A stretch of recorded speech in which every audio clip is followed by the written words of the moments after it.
Praise the lord. హల్లెలూయా. ప్రభువైన యేసుక్రీస్తు నామమునకే మహిమ కలుగునుగాక. ఆమేన్.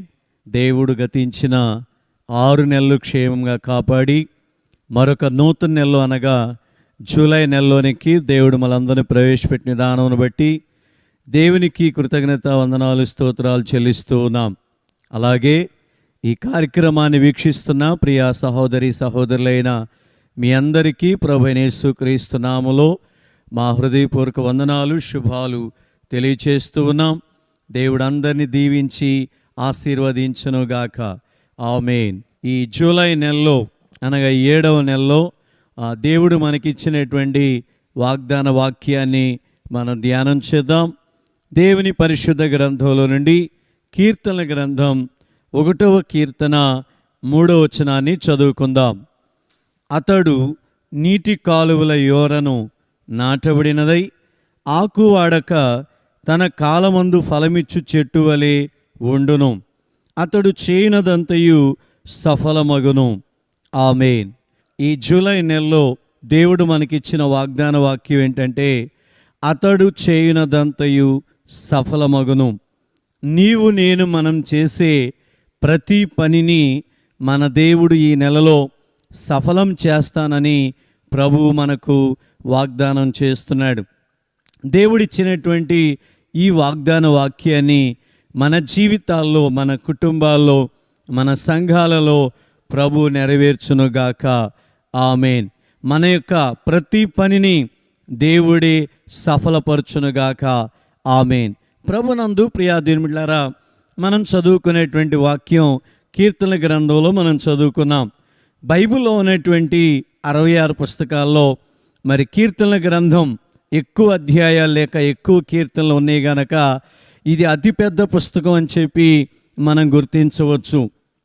అయితే ఈ 150 కీర్తనలు మరి చాలామంది భక్తులు రాసినట్లుగా మనం చూస్తున్నాం. కీర్తనలు అనగా ఇవన్నీ కూడా పాటలే.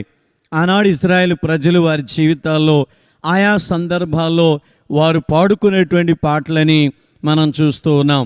దావీదు కొన్ని కీర్తనలు రాశాడు. అలాగే కోరాహు కుమారులు కొన్ని కీర్తనలు రాశారు. ఆసాపు కొన్ని కీర్తనలు రాశాడు. అలాగే సొలొమోను, మోషే, యోతాము ఇలా కొంతమంది కొన్ని కీర్తనలు రాసినట్లుగా మనం చూస్తూ ఉన్నాం.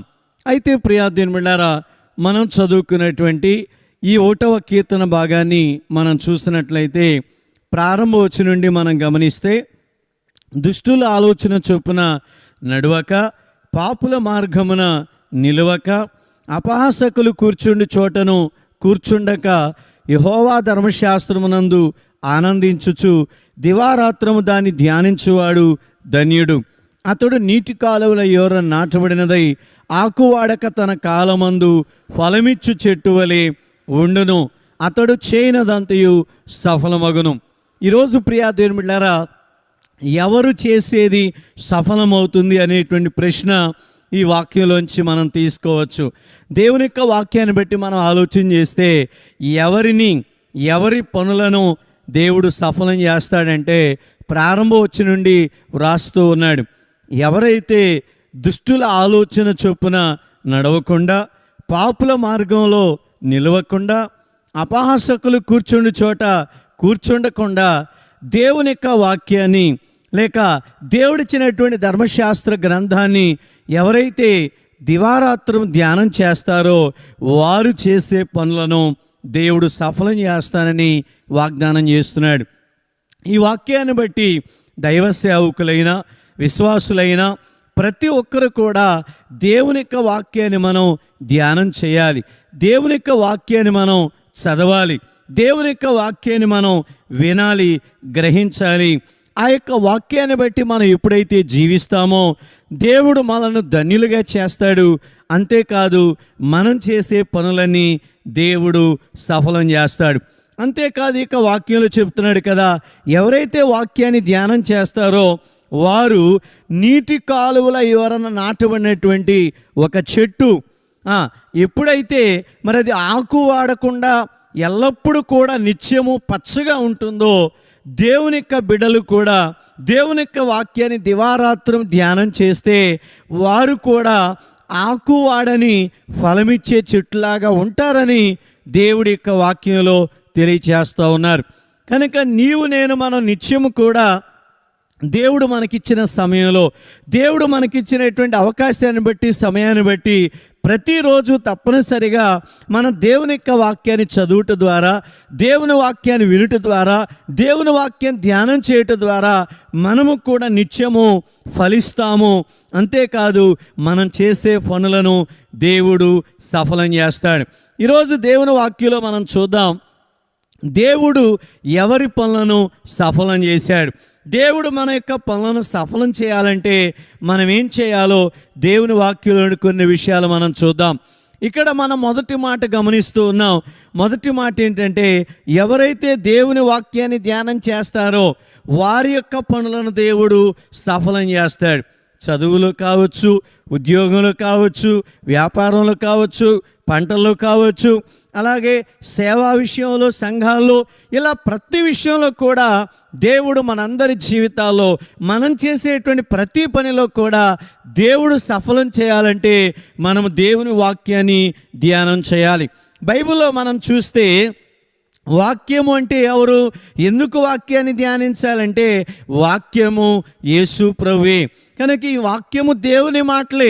కనుక దేవుని యొక్క మాటలు మనం విన్నప్పుడు, ధ్యానం చేసినప్పుడు దేవుడు మన పనులను సఫలం చేస్తాడు.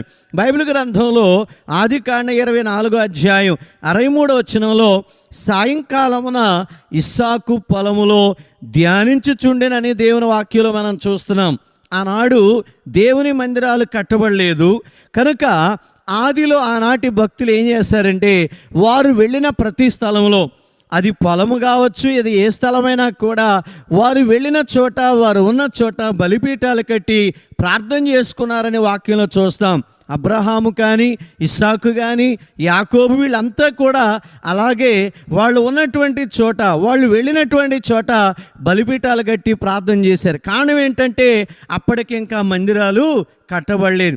కనుక ఇక్కడ ఇస్సాకు కూడా మరి సాయంకాల సమయంలో పొలంలోకి వెళ్ళి దేవుని వాక్యాన్ని ధ్యానిస్తున్నట్లు మనం చూస్తున్నాం. కనుక మనం కూడా దేవుని వాక్యాన్ని ధ్యానం చేయాలి. యెహోషువ గ్రంథం 1:8 వచనంలో మరి మోషే యెహోషువతో చెప్తున్నాడు, ఇదిగో నీవు ఈ ధర్మశాస్త్ర గ్రంథాన్ని దివారాత్రము నువ్వు ధ్యానం చేస్తే నీ యొక్క ప్రవర్తన విషయంలో వర్ధిల్లుతావు, నీ యొక్క పరిపాలనలో నీవు వర్ధిల్లుతావు అని చెప్పి మరి మోషే యెహోషువతో చెప్పినట్లు మనం చూస్తున్నాం. కనుక దేవుని యొక్క వాక్యం ధ్యానం చేయటం ద్వారా మనం వర్ధిల్లుతామని వాక్యంలో మనం చూస్తున్నాం. అలాగే కీర్తన గ్రంథం 39వ కీర్తన 3వ వచనంలో దావీదు అంటున్నాడు, నా గుండె నాలో మండుచుండెను, నేను ధ్యానించుచుండగా మంట పుట్టెను. దేవుని వాక్యం ధ్యానిస్తూ ఉంటే దావీదు జీవితంలో మంట పుట్టింది. ఆయన గుండె మండుతూ ఉంది. నిజమే ప్రియా దేవులారా, సేవకులైనా విశ్వాసులైనా దేవుని వాక్యం చదవకపోయినా, దేవుని వాక్యం వినకపోయినా, దేవుని వాక్యం ధ్యానించకపోయినా మనం చల్లారిపోయినటువంటి స్థితిలో ఉంటాం. ఎందుకంటే దేవుని వాక్యం మనం బ్రతికిస్తుంది, మనకు నెమ్మదినిస్తుంది, ఆదరణిస్తుంది, ధైర్యపరుస్తుంది. మన జీవితాల్లో మనను సరైనటువంటి మార్గంలో నడిపించేది దేవుని వాక్యమే. కనుక దేవుని వాక్యం ధ్యానం చేయడం ద్వారా మన యొక్క హృదయాలు మండుతూ ఉంటాయి, మన జీవితాలు ప్రకాశిస్తాయి అన్నమాట. కనుక దేవుని వాక్యాన్ని మనం ధ్యానం చేయాలి. అలాగే ఫిలిప్పీలకు రాసిన పత్రిక 4వ అధ్యాయం 8-9 వచనాల్లో పౌలు భక్తుడు అంటున్నాడు, ఫిలిప్పీ సంఘంతో చెప్తున్నాడు, ఇదిగో మీరు దేవుని వాక్యం ధ్యానం చేస్తే ఏవి సత్యమైనవో, ఏవి మాన్యమైనవో, ఏవి న్యాయమైనవో, ఏవి పవిత్రమైనవో, ఏవి రమ్యమైనవో, ఏవి ఖ్యాతి గలవో మీకు అర్థమవుతుంది అని చెప్పి పౌలు గారు బోధిస్తూ ఉన్నాడు. నిజమే ప్రియా దేవులారా, దేవుని యొక్క వాక్యమే మన ఆత్మీయ జీవితానికి, క్రైస్తవ జీవితానికి మూలాధారం. ఎందుకంటే ఈ వాక్యంలో ప్రతి విషయం గురించి, ప్రతి వ్యక్తి గురించి కూడా తన యొక్క మానవ జీవితంలో అన్ని దశల్లో, అన్ని పరిస్థితుల్లో ఎప్పుడు మనం ఎక్కడ ఎలా జీవించాలో, ఎలా ప్రవర్తించాలో, ఏ విధంగా ఉండాలో ప్రతి విషయం వాక్యంలో రాయబడి ఉంది. అందుకే పౌలు గారు అంటున్నాడు, మీరు వాక్యం ధ్యానం చేస్తే ఏది సత్యమైనదో, ఏది అసత్యమైనదో, ఏది పవిత్రమైనదో, ఏది అపవిత్రమైనదో, ఏది న్యాయమైనదో, ఏది అన్యాయమైందో, ఏది మంచిదో, ఏది చెడ్డదో మీకు తెలియాలంటే, మీరు గ్రహించాలంటే వాక్యం చదవండి, వాక్యం ధ్యానం చేయండి అని బోధిస్తూ ఉన్నాడు. నిజమే ప్రియా దేవులారా, వాక్యం తెలియనప్పుడు, వాక్యం చదవనప్పుడు, వాక్యం విన్నప్పుడు మనం కూడా అనేక రకాలుగా లోకంలో పాపంలో జీవించిన వాళ్ళమే. మన యొక్క ప్రవర్తన విషయంలో కావచ్చు, మనం వేసుకునే వస్త్రాల విషయంలో కావచ్చు, మనం తినేటువంటి తిండి విషయంలో కావచ్చు, ఇలా అనేక రకాల అలవాట్ల పరిస్థితుల్లో మానవ జీవితంలో ఇవాళ అనేక కుటుంబాలు, అనేక కులాల నుండి, మతాల నుండి, అనేక ప్రాంతాల నుంచి ఇవాళ అనేక మంది మార్పు చెంది వాళ్ళ జీవితాలు ఒక సరైనటువంటి మార్గంలో నడిపించబడుతున్నాయి అంటే, వాళ్ళు చక్కగా జీవిస్తున్నారంటే కారణం దేవుని వాక్యమే. ఎందుకంటే ఈ వాక్యం బోధిస్తుంది, ఈ వాక్యం తెలియపరుస్తుంది మనం ఏది చేయాలో, ఏది చేయకూడదో, ఏది తినాలో, ఏది తినకూడదో, మనం ఎలా జీవించాలో ప్రతి విషయం కూడా వాక్యంలో రాస్తుంది. కాబట్టి వాక్యం ధ్యానం చేయటం ద్వారా మనము సరైన మార్గంలో నడిపించబడతాం, మనం దేవునికి ఇష్టలుగా ఉండగలుగుతాం, దేవుడు మన పనులను సఫలం చేస్తాడు. రెండవదిగా మనం చూస్తే, దేవుడు మన పనులను సఫలం చేయాలి అంటే వాక్యంలో మనం చూద్దాం. ఆదికాండ 24:56 అప్పుడు అతడు, యెహోవా నా ప్రయాణమును సఫలము చేసెను. ఆమేన్. ఇక్కడ మనం చూస్తే ఎలియాజరు ఇక్కడ ప్రార్థన చేస్తూ ఉన్నాడు. అతడు వచ్చినటువంటి పనిని, ప్రయాణాన్ని సఫలం చేశాడని ఇక్కడ ఎలియాజరు మాట్లాడుతూ ఉన్నారు. ఇంతకీ ఇక ఎలియాజరు ఎవరు, ఎందుకు వచ్చాడు, ఎక్కడికి వెళ్ళాడు, ఏం జరిగింది అని మనం ఆలోచన చేస్తే, అబ్రహాము కుమారుడైనటువంటి ఇస్సాకు అతడు పెరిగి పెద్దవాడైన తర్వాత తన యొక్క వివాహం విషయంలో అబ్రహాము తన దాసుడైనటువంటి ఎలియాజరుతో ప్రమాణం చేసి ప్రార్థన చేసి, ఇదిగో దేవుడు నీకు ముందుగా తన దూతను పంపిస్తాడు, నువ్వు వెళ్ళని అనేక విషయాలు చెప్పి ఆ ఎలియాజరును పంపించినట్లు మనం చూస్తున్నాం. ఎలియాజరు వెళుతూ 10 ఒంటెలను, శ్రేష్టమైనటువంటి వస్తువులను తీసుకొని వెళ్ళాడు. అతడు నాహోరు పట్టణానికి చేరాడు. అక్కడ ఒక బావి దగ్గర మరి ఒంటెలు మోకరించిన ఎలియాజరు కూడా మోకరించి ప్రార్థన చేస్తూ ఉన్నాడు. ఏమనంటే, నా యజమానుడు దేవుడైన యెహోవా, నేను వచ్చినటువంటి యొక్క కార్యాన్ని, ఈ పనిని సఫలం చేయమని అడుగుతూ ఉన్నాడు. నా యజమానుడు కుమారుడైన ఇస్సాకు తగినటువంటి భార్యను సిద్ధపరచమని ప్రార్థన చేస్తూ ఉన్నాడు. అంతేకాదు, ఇక్కడ చాలామంది అమ్మాయిలు వస్తూ ఉన్నారు, నీళ్లు తోడుకొని వెళ్తూ ఉన్నారు. ఇదిగో నాకు దాహం అవుతుంది అమ్మా, నాకు నీళ్ళు ఇవ్వమని నేను అడుగుతాను.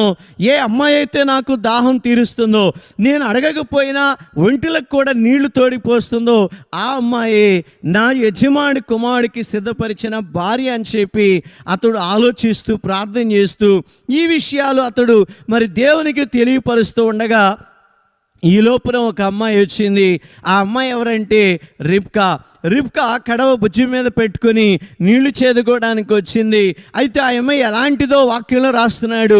ఆమె చక్కనిది, ఆమె అందమైనది, ఆమె ఎంతో పవిత్రమైనది, చక్కనిది, ఆమె ఏ పురుషుని ఎరగనిది, కన్యక అని చెప్పి మరి రిబ్కాని గురించి బైబిల్లో చాలా స్పష్టంగా వ్రాసినట్లు మనం చూస్తున్నాం.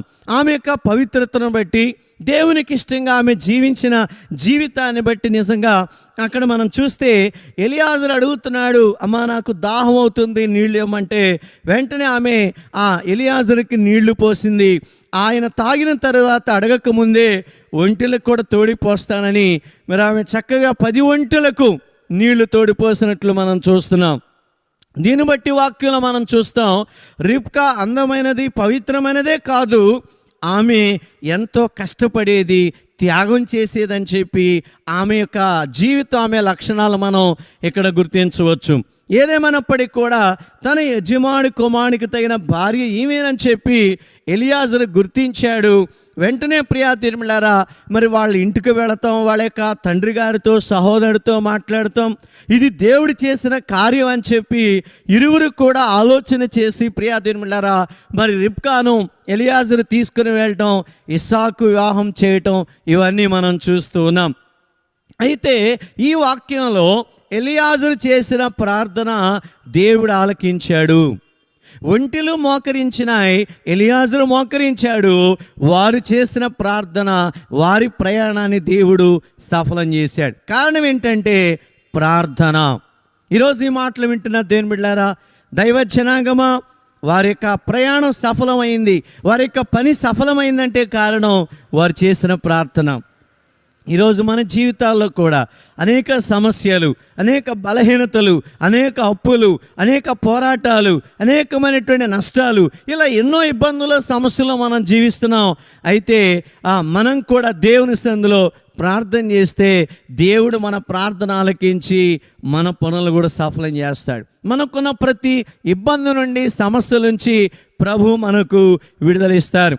ప్రభు సెలవిచ్చారు కదా, అడుగుడి మీకు ఇవ్వబడును, వెదకుడి మీకు దొరుకును, తట్టుడి మీకు తీయబడని ఆయన మరి మత్తయి సువార్త 7:7 ప్రభు మనకు చక్కని విషయాన్ని తెలియజేస్తూ ఉన్నారు. అడగండి నేను ఇస్తానని ప్రభు చెప్తున్నారు కదా. కనుక ప్రతి ఒక్కరూ దేవుణ్ణి అడగండి, ప్రార్థన చేయండి. చాలామంది అడగరు, ప్రార్థన చేయరు. మరి నాకు అది ఇవ్వలేదు, ఇది చేయలేదని చెప్పి దేవుని వాదిస్తూ ఉంటారు. ప్రియా దేవుని బిడ్డ, నీ జీవితంలో మరి సరైనటువంటి ప్రార్థన జీవితం ఉందా? దేవునితో ఎంత సమయం ప్రార్థనలు గడుపుతున్నావు? ఎంతగా దేవుని స్తుతిస్తున్నావు? నీ జీవితంలో ప్రార్థన అనుభవం ఉన్నట్లయితే దేవుడు నీ పనులన్నీ కూడా ఆయన సఫలం చేసే దేవుడై ఉన్నాడు. ఇర్మియా గ్రంథం 33:3 కూడా మనం చూస్తాం కదా, నీవు నాకు మొరపెట్టు, నేను నీకు ఉత్తరం ఇస్తా అన్నాడు. అలాగే ఎఫెసీ 3:21 మనం అడుగు వాటన్నిటికంటే, ఊహించి వాటన్నిటికంటే అత్యధికమైన కార్యాలు చేస్తానని ప్రభు వాగ్దానం చేస్తున్నాడు. కనుక ప్రియా దేవులారా, మనం ఏది అడిగితే అది మనకి ఇచ్చే దేవుడు. మనం అడిగిన దానికన్నా, ఊహించిన దానికన్నా అత్యధికంగా ఇచ్చే గొప్ప దేవుడు మనం కలిగి ఉన్నాం. కనుక మన దేవుడు మన జీవితాల్లో ఏదైనా చేయగలడు, ఆయనకి సమస్తం సాధ్యమే. అయితే మనం దేవునికి మొరపెట్టాలి, ప్రార్థన చేయాలి. ప్రార్థన అనగా దేవుణ్ణి అడుగుట, దేవునితో మాట్లాడుట, దేవుని బ్రతిమాలుకోవటం. ప్రియా దేవుని బిడ్డలారా, మనకి ఏ సమస్య, ఏ అవసరత ఉన్నా మన దేవునితో మాట్లాడితే, దేవుని అడిగితే ఖచ్చితంగా దేవుడు మన కార్యాలను సఫలం చేస్తాడు. బైబిల్ గ్రంథంలో మనం చూసినట్లయితే మరి హన్న ప్రార్థన చేసింది. తన జీవితంలో, తన కుటుంబంలో మరి సంతానం లేదు. ఇదిగో దేవా, నా మీద ఉన్నటువంటి ఆ గొడ్రాలనేటువంటి నిందను తొలగించయ్యా, నాకు ఒక మగబిడ్డని అయ్యా, ఆ బిడ్డని నీ సన్నిధిలోని విడిచిపెడతానని ఆమె ఒక మొక్కుబడితో కూడిన ప్రార్థన, కన్నీటితో, దుఃఖంతో మరి దేవుని యొక్క మందిరంలో ప్రార్థన చేసినప్పుడు హన్నా ప్రార్థన దేవుడు ఆలకించి సమూయేలుని కుమారునిచ్చినట్లు వాక్యంలో చూస్తున్నాం. అలాగే సొలొమోను భక్తుడు కూడా ప్రార్థన చేశాడు. గిబియోనులో 1000 దహన బలులు అర్పించి, దేవా నేను బాలుడను, నాకు జ్ఞానం చాలదు, నాకు వివేకం గల హృదయాన్ని దయచేయమని సొలొమోను అడిగితే దేవుడు సొలొమోనుకు ప్రత్యక్షమై వివేకం గల హృదయాన్ని, ఆ యొక్క జ్ఞానాన్ని ప్రభు సొలొమోనుకి ఇచ్చాడు. అంతేకాదు, తాను అడగకపోయినా సకల ఐశ్వర్య ఘనతలను దేవుడు సొలొమోనుకి ఇచ్చినట్లుగా వాక్యంలో మనం చూస్తూ ఉన్నాం. ఇలా ఎంతోమంది జీవితాల్లో ప్రార్థన ద్వారా ఎన్నో కార్యాలు జరిగినాయి. మోషే జీవితంలో, ఇజ్రాయెల్ ప్రజల జీవితంలో, వాళ్ళ ఐగుప్తు నుండి మరి ఐగుప్తులో కూడా ప్రార్థన ద్వారా ఎన్నో అద్భుతాలు చేశాడు. ఐగుప్తు నుండి కానానికి వెళ్ళే ప్రయాణంలో కూడా ప్రార్థన ద్వారానే ప్రతి విషయంలో మోషే జీవితం, ఇజ్రాయెల్ ప్రజల జీవితాల్లో దేవుడు ఎన్నో అద్భుత కార్యాలు చేశాడు. కనుక ప్రియమైనటువంటి దేవులారా, మనం కూడా ప్రార్థన చేస్తే మన కుటుంబాల్లో, మన జీవితాల్లో, మన యొక్క సంఘాల్లో, మన యొక్క ప్రాంతాల్లో దేవుడు అనేక అద్భుతాలు చేయగలిగినటువంటి గొప్ప దేవుడని మనం తెలుసుకోవాలి, మనం ప్రార్థన చేయాలి. దేవుని యొక్క వాక్యంలో మనం చూస్తే హిజ్కియా కూడా తనకు మరణకరమైన రోగం వచ్చినప్పుడు, ప్రవక్త వచ్చి ఆయన గద్దించినప్పుడు ప్రియా దేవులారా, వెంటనే తాను మరి మోకరించి దేవుని సన్నిధిలో ప్రార్థన చేశాడు. కన్నీరు కాచి ప్రార్థన చేశాడు. అయ్యా, ఒక్కసారి కృపతో నన్ను జ్ఞాపకం చేసుకో, నేను ఎలా ప్రవర్తించానో, ఎలా పరిపాలన చేశానో, ఏ విధంగా జీవించానో నన్ను జ్ఞాపకం చేసుకొని ఆ యొక్క హిజ్కియా ప్రార్థన చేస్తే దేవుడు హిజ్కియా ప్రార్థన ఆలకించాడు. ప్రియా దేవులారా, రేపో మాపో చచ్చిపోవాల్సిన వాడిని దేవుడు 15 సంవత్సరాల ఆయుష్ పొడిగించినట్లుగా వాక్యంలో చూస్తూ ఉన్నాం. నిజమే ప్రియా దేవులారా, నువ్వు ఏ పరిస్థితిలో ఉన్నా, ఏ విషయంతో బాధపడుతున్నా, ఏ సమస్యలో ఉన్నా ప్రార్థన చేయి, దేవుడు నీ జీవితంలో కూడా గొప్ప కార్యాలు చేస్తాడు. అలాగే యోబు కూడా తన జీవితంలో ప్రార్థన చేశాడు. ఎన్ని కష్టాలు వచ్చినా దేవుని స్తుతించాడు, ప్రార్థన చేశాడు. మరలా దేవుడు రెట్టింపు యోబుకి ఇచ్చినట్లు వాక్యంలో చూస్తున్నాం. దానియేలు గురించి వాక్యంలో చూస్తే అతడు ముమ్మారు ప్రతిరోజు కూడా దేవునికి ప్రార్థన చేస్తున్నాడని, అతని ప్రార్థన ద్వారానే మరి ఆ యొక్క బబులోను చెరలో ఉన్నటువంటి ఆ యొక్క యూదులకు దేవుడు విడుదలిచ్చాడని దేవుని వాక్యంలో చూస్తున్నాం. నిజమే ప్రియా దేవులారా, మన జీవితంలో కూడా మనం ప్రార్థన చేస్తే ఏ బంధకాల్లో బంధించబడ్డామో, ఎన్ని సంవత్సరాల నుండి ఏ సమస్యలతో మనం ఇంకా విడుదల పొందుకోకుండా మరి మనం ఎంతో వేదన పడుతూ బాధపడుతున్నామో, మన జీవితంలో కూడా మనం కూడా ప్రార్థన చేస్తే అది ఎలాంటి సమస్య అయినా, ఎన్ని సంవత్సరాల నుంచి అది వాయిదా వేస్తున్నా, ఎన్ని సంవత్సరాల నుంచి అది విడుదల రాకుండానటువంటి పరిస్థితి అయినా ప్రార్థన ద్వారానే విడుదల కలుగుతుందని దేవుని వాక్యం ద్వారా ప్రకటిస్తూ ఉన్నాను. కనుక మన జీవితాల్లో దేవునితో గడిపే అనుభవం, ప్రార్థన జీవితం ఉంటే అసాధ్యమైన కార్యాలను కూడా దేవుడు సాధ్యం చేస్తాడు. మూడవదిగా మనం చూసినట్లయితే ఆదికాండం 39వ అధ్యాయం 3వ వచనం, యెహోవా అతనికి తోడయుండెననియు అతడు చేసినదంతయు అతని చేతులు యెహోవా సఫలం చేసిననియు అతని యజమానుడు చూచినప్పుడు అతని మీద కటాక్షము కలిగెను. చూడండి ప్రియా దేవులారా, ఇక్కడ మనం చూసినట్లయితే యోసేపు జీవితం. యోసేపు ఎవరు అంటే యాకోబు కుమారులు ఒకడిగా ఉన్నాడు. అతనికి వచ్చిన కలను బట్టి అన్నలే అసూయతో ఉన్నారు, ఈర్ష్యతో ఉన్నారు. ఓ సమయం కోసం ఎదురు చూశారు. యోసేపు పట్టుకొని మరి అతన్ని కొట్టి గుంటలో పడేశారు. తరువాత అతన్ని అమ్మివేసుకున్నారు. అయితే ప్రియా దేవులారా, ఆ యొక్క మిద్యానీయులు యోసేపుని తీసుకుని వెళ్ళి ఐగుప్తు దేశంలో అమ్ముకుంటే పొతీఫర్ కొనుక్కున్నాడు. అయితే యోసేపు పొతీఫర్ ఇంట్లో అడుగుపెట్టింది మొదలుకొని అతడు ఏ పని చేస్తున్నా కూడా దేవుడు యోసేపుకు తోడుగా ఉన్నాడు కనుక యోసేపు చేసిన పనులన్నీ దేవుడు సఫలం చేస్తున్నాడు. చూడండి ఎంత గొప్ప ఆశ్చర్యం. పొతీఫర్ ఎంత ఆశ్చర్యపోయాడు. యోసేపు యొక్క యజమానుడు పొతీఫర్ ఎంతో సంతోషించాడు, ఆశ్చర్యపోయాడు. ఎందుకంటే ఈ యొక్క వ్యక్తి, ఈ యొక్క యోసేపు నా ఇంటికి వచ్చింది మొదలుకొని నా యొక్క కుటుంబం ఎంతగానో ఆశీర్వదించబడతా ఉంది, వర్ధిల్లుతా ఉందని చెప్పి అతడు ఎంతో సంతోషించి యోసేపు మీద కటాక్షం చూపించాడంట, దయ చూపించాడంట, ప్రేమ కలిగి ఉన్నాడని చెప్పి వాక్యంలో మనం చూస్తున్నాం. నిజమే, మన జ్ఞానంతో మన బలంతో మనం ఎన్ని పనులు చేసినా కూడా దేవుడు మనకు తోడుగా లేకపోతే మనం వర్ధిల్లలేం. ఇక్కడ యోసేపు జీవితంలో దేవుడు తోడుగా ఉన్నాడు కనుకనే అతడు చేసిన పనులను దేవుడు సఫలం చేశాడు. కనుక ఈరోజు ఈ మాటలు వింటున్న దేవుని బిడ్డలారా, దేవుడు నీకు తోడుగా ఉన్నాడా?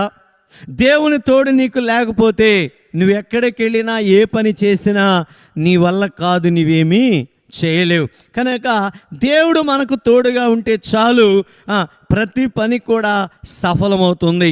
బైబిల్ గ్రంథంలో మనం చూస్తే అబ్రహాముకు తోడుగా ఉన్నాడు, ఇస్సాకు తోడుగా ఉన్నాడు, యాకోబుకి తోడుగా ఉన్నాడు.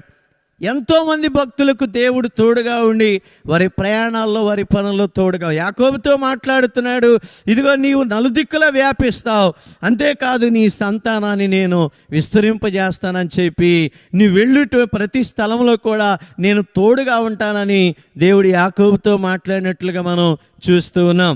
అలాగే దావీదుకు దేవుడు తోడుగా ఉన్నందువల్ల అతడు అంతకందుకు వర్ధిల్లాడని సమూయేలు గ్రంథంలో మనం చూస్తాం.